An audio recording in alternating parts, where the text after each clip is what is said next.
If you are a coach, one of the things that you need to know is how to talk about your work in a way that gets people interested, curious, and wanting to know more. The question is, what is the best way to respond to that old question? What do you do?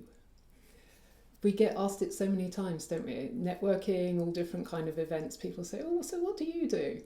And what I see is often coaches aren't making the most of those opportunities. They don't necessarily know the best way to talk about themselves, and they don't really know how to talk about their work in a succinct way that generates those further conversations and gets potential clients really interested.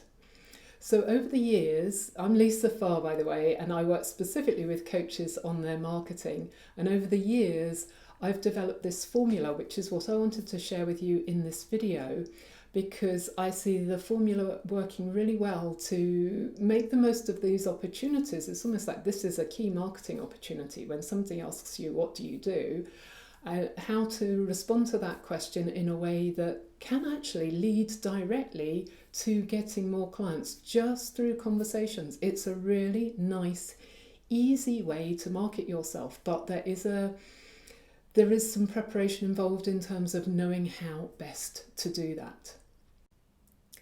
So what are the biggest mistakes that people make when they respond to the question, what do you do?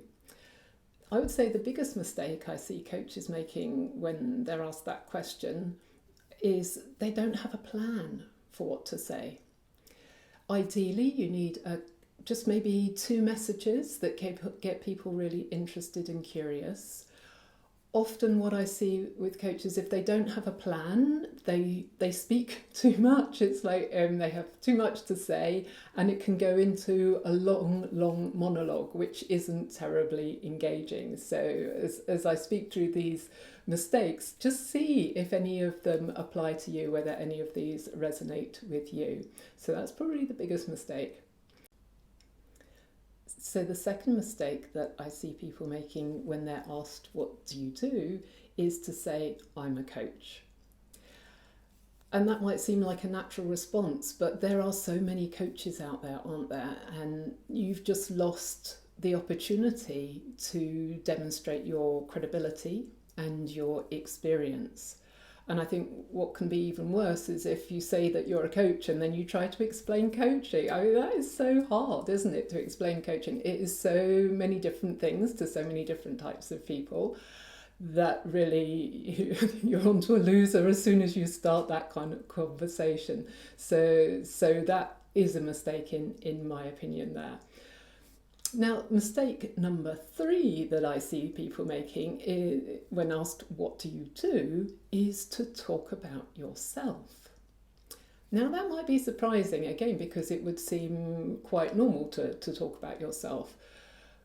But what works much better, instead of to talk about ourselves, is to talk about our target market, so the type of clients that we work with, and also to talk about the problems and the challenges that we can help them with. So why does that work better?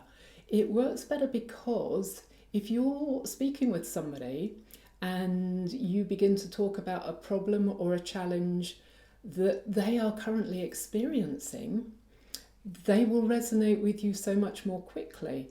It's almost like we're entering the conversation that is going on in the mind of our potential clients. So they'll be thinking problems, challenges, and if you can engage them in that, then your marketing, this messaging, can really get you into a further conversation with a potential client that bit more quickly than it would be otherwise. So those are the biggest mistakes that I see people making. And so the next question really is, what do you do instead, of course?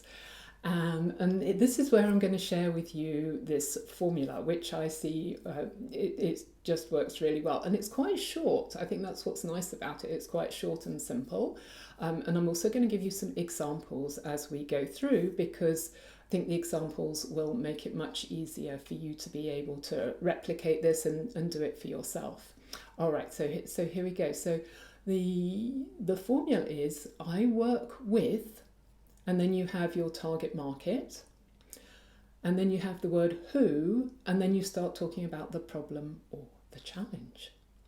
So, for example, for me, I might say I work with coaches, my target market, who don't know the best way to market themselves to get clients. So you can hear there how I've combined the two together. So I work with a lot of coaches whose target market is leaders, and they might say I work with leaders who need to create better results with less time and less resources, for example. Or, alternative, if you work with managers, I work with managers who need to lead virtual teams in times of change and unpredictability. So you can see how those sentences are beginning to be constructed together. You can, if you want to, use the word help. I know for some people they like that and some people not so much. So you could say, I help managers to deal with tricky situations and have the difficult conversations that they really need to have. So if that resonates for you, that's an alternative. And another way of talking about what you do is, instead of talking about the problem or the challenge, you can talk about the benefits and the solutions that you bring to your target market or your clients, perhaps. And so that might sound a little different, and you can see if you think that this is better or if you think it's worse. What's more engaging, really, is the question here. So I work with leaders, I'm just going to check my notes here. I work with leaders who need to motivate their team and improve performance. So you can hear that's almost like the towards language, the positive language. And what we found over the years, it's been quite interesting, because what we found works better is actually to talk about the problem or the challenge that your clients have rather than the benefits or solutions. Now, why does it work like that? It works because your potential clients, they're so immersed in the problem, they're thinking about the problem. The challenge that they're facing is going round in their minds, and so it's almost like we can enter into that conversation that they're already having in their heads. And they haven't got to the place where they can see the benefit or the solution at this time. And so that's why it works so much better to talk about what's already going on in their minds, that conversation that's already going on in their heads. How do you know if your message is working or whether it's time for an upgrade? Well, here's a bit of a guide. So if your messaging is working, it should get people interested and engaged. It should get them to want to know more. And also, if it's a potential client, a good match for you, it should ideally get the person wanting to have a further conversation with you. The other interesting response that a lot of my clients weren't necessarily expecting is that when you talk about when they talk about what they do, it gets the response, I know somebody who needs to have a conversation with you. And that's a really good side benefit, I suppose, in terms of this messaging, is that it increases your referrals, recommendations from other people. So it's almost like your network can expand through the people that you know, way beyond to their connections, and then further and further. And so the other thing I wanted to share about the benefit of doing this way, talking about your clients, is that we don't have to talk so much about ourselves. It's like we don't have to brag, we don't have to feel like we have to big ourselves up. So it's really nice to do in that way. It's got that sort of feel-good factor as well, in terms of how you talk about your work and coaching and what you do. So I've had people use this sort of formula, and when they've done it, they've got clients through not just networking and business situations, which perhaps you would expect, but things like dog walking, having dinner with people. It can be really subtle, so it doesn't feel like you're selling yourself at all. And I guess that's another benefit of doing it this way. So I hope that's been useful for you. I hope it's been interesting. I just wanted to share this formula because I think it can make such a difference. And when you have it sorted, it's like you don't have to say too much. You can keep it quite short and concise. When you know what to say, it means you don't have to go on and try and keep reinventing the wheel. And that's really the other benefit.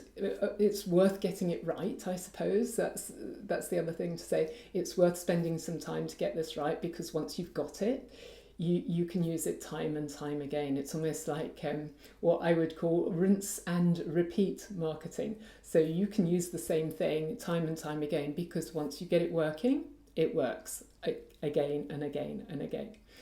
All right. I hope you're having a good day, whatever you're up to. All right. Bye for now.